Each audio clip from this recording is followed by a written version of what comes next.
Fried ரைஸ்க்கும் சாலட்ஸுக்கும் முட்டைக்கோஸை ரொம்ப மெல்லிஸாக ரொம்ப ஈஸியாக எப்படி கட் பண்ணுறதுன்றத இந்த வீடியோவில் பார்க்கலாம் வாங்க.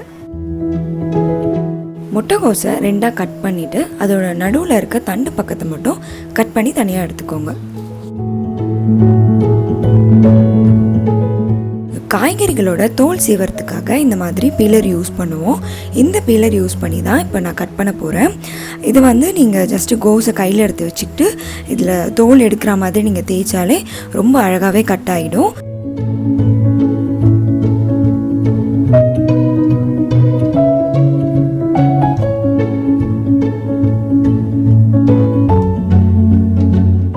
கடையிலலாம் ஃப்ரைட் ரைஸ் வாங்கும்போது அதில் கோஸ் இருக்கிறதே தெரியாது.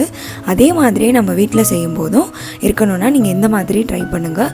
ரொம்பவே சாஃப்டாக ரொம்ப மெல்லிஸாக வரும். இது நீங்கள் சாலட்ஸ்க்கு யூஸ் பண்ணலாம். சாப்பிட்றதுக்குமே ரொம்ப நல்லாயிருக்கும். இந்த ட்ரிக்ஸ் உங்களுக்கு பிடிச்சிருந்துச்சுன்னா இந்த வீடியோக்கு ஒரு லைக் கொடுங்க.